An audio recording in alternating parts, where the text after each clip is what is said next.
Não haverá arrebatamento sem verdadeira comunhão com Deus. Parte 2.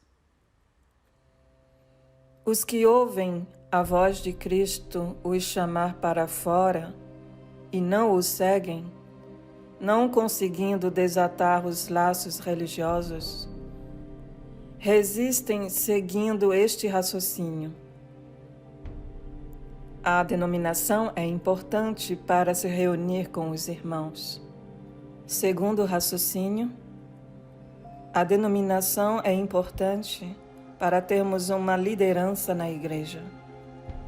Terceiro raciocínio, já que o lugar da reunião não é importante, então nos é lícito nos reunir em locais dedicados, salas, templos, etc.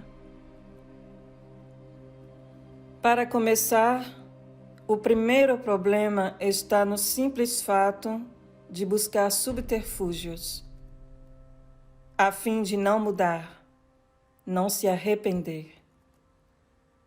Mas resistir à verdade é receber de bom grado a mentira e se seduzir a si mesmo, sem se preocupar com a vontade de Deus.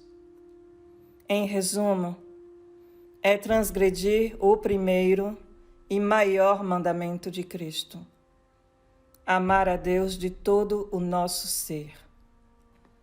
E é óbvio que amar tão intensamente a Deus nos conduz a consultar a sua majestuosa vontade para obedecer com sacrifício e temor, a fim de entrarmos em comunhão com Ele.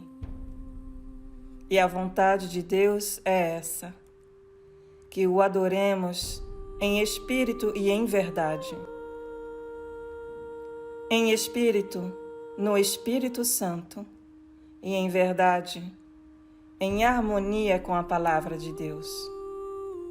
Tais são os adoradores que Deus busca, que não dependem de lugar, nem de tradições de homens, nem do tempo para o adorar.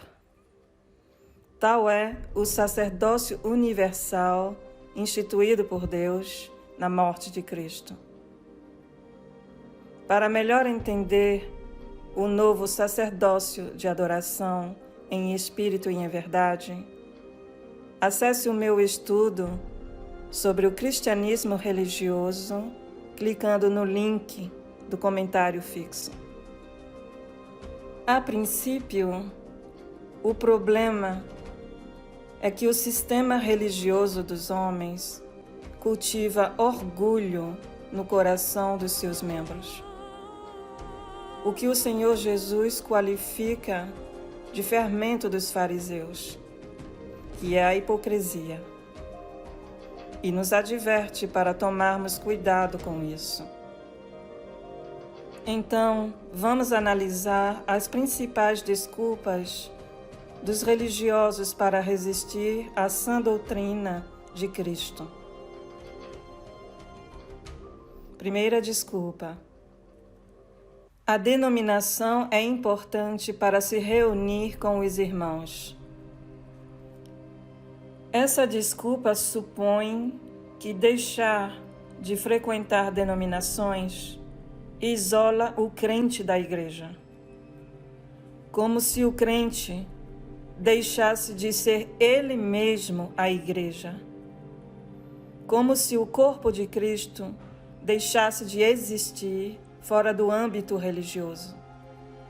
É ignorar totalmente o meio de adoração que reúne os irmãos numa perfeita comunhão com Deus.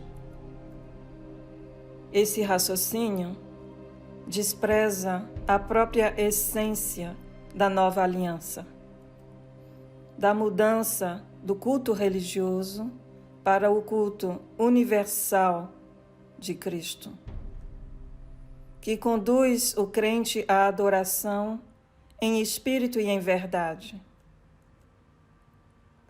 Em todo o Novo Testamento, o que mais lemos são as reuniões dos irmãos pelas casas. vivendo em constante comunhão fraternal e em comunidade de bens. Todos os dias, os que criam estavam juntos e tinham tudo em comum, e partilhavam suas refeições e estavam juntos em orações, o que é bem diferente nos dias de hoje, não é verdade? Então, de acordo com a sã doutrina, os crentes devem se reunir diariamente, uns pelas casas dos outros, em comunhão de bens, para a partilha das refeições e as orações, como uma verdadeira família. Segunda desculpa: a denominação é importante para termos uma liderança na igreja.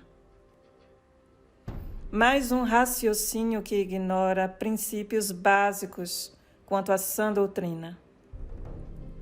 A liderança da igreja não depende de tradições humanas, como escolas de teologia, conceito religioso totalmente contrário à doutrina de Cristo. Também não depende de lugares para cultuar, mas da unção e dom do Espírito Santo. Cristo é quem distribui os ministérios aos seus servos, como desde os tempos apostólicos. Quando a igreja se reúne pelas casas, ela segue livremente e espontaneamente a principal liderança, a do Espírito Santo, que dá a cada membro a sua própria função no corpo e organiza a vida da igreja, sem o peso e o tédio do repetitivo programa robótico do culto religioso tradicionalista humano, que afasta a congregação da verdadeira comunhão com Deus. Terceira desculpa: já que o lugar da reunião não é importante, então nos é lícito nos reunir em locais, salas ou templos dedicados para isso. Bom, essa é mais uma sedução da carne.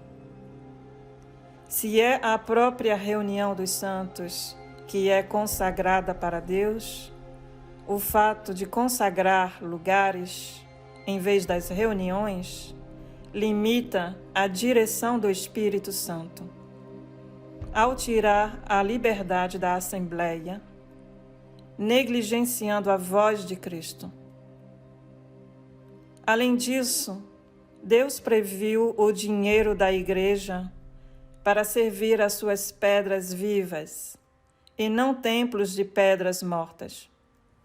Lugares consagrados com serviço sacerdotal exige custos, além de se liderar como negócios e entretenimentos. É comum ver lugares, templos requintados para a reunião dos crentes, enquanto no meio deles muitos crentes passam por dificuldades, o que é contrário à lei do amor. Deus conhece o grau de corrupção do coração humano e por esse motivo nos fez entrar num sacerdócio universal de adoração, sem depender de tradição de homens e preceitos mundanos. Para concluir esse estudo, se você busca entrar em uma verdadeira comunhão com Deus, sem a qual ninguém será arrebatado, você deve entrar no processo contrário ao rito religioso carnal mundano, que nada tem a ver com o modelo bíblico de igreja fundada por Cristo e seus apóstolos. Através do Espírito Santo, Cristo chama suas ovelhas para fora, a fim de restaurar a pureza inicial da comunhão com Deus, que depende do amor fraternal genuíno. Vamos largar todo fingimento e malícia e contenda e engano, pois, se verdadeiramente Cristo nos liberta, verdadeiramente seremos livres. Livres do império religioso enganoso e alienante para as nossas almas, que Cristo combateu durante todo o seu ministério.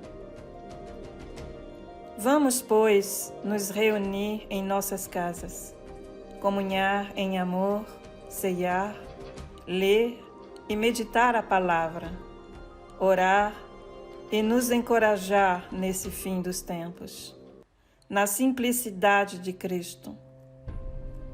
Pois com este evento da peste coroada pelo mundo, Deus está nos convidando a voltar ao modelo bíblico de igreja, ao rito universal, espontâneo e genuíno de adoração, em espírito e em verdade.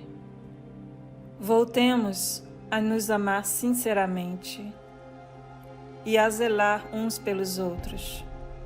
Nisso está a verdadeira comunhão com Deus.